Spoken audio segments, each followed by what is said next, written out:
রাধে রাধে বন্ধুরা, সবাই নিশ্চয়ই ভালো আছে। ভগবানের আশীর্বাদে আমিও বেশ আছি। দেখো, বাপের বাড়িতে চলে এসেছি, আর এই যে সুন্দর পেকে হলুদ হয়ে আছে কোলের কাঁধে দুটো, তো এ দেখেই তো লোভ লাগছিলো, কিন্তু খেতে পারবো না কারণ ভীষণ ঠান্ডা লেগেছিলো।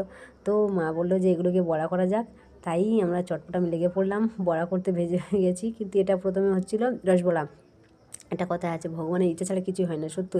এই যে রসবড়া করার জন্য এই ডালটা মা দুদিন আগে ভিজে রেখেছিল, কিন্তু কিছুতেই করা হচ্ছিল না। তারপরে যখন এই যে কলাগুলো দিয়ে বড়া হবে বলে এই ব্যবস্থা হলো, তখন এই যে রসবড়ার ব্যবস্থা মা তখন আবার মিক্সচার করে দিল। তো একসঙ্গে বড়াগুলো হবে, সুবিধা হবে।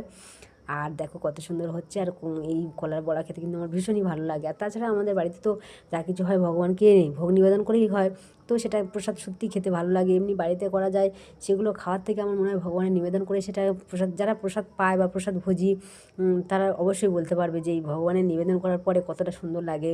যে কোনো কিছু, যা কিছু খাই না কেন, সেই প্রসাদ খাওয়ার পাওয়ার একটা আনন্দ আলাদাই কিন্তু থাকে। তো দেখো, এই আমি ভাজছিলাম আর খুব সুন্দরও হয়েছিল, খেয়েছিলাম। আর রসবড়া তো আমার দারুণ লাগে। তো তোমরা কে কে এরকম রসবড়া খেতে পছন্দ?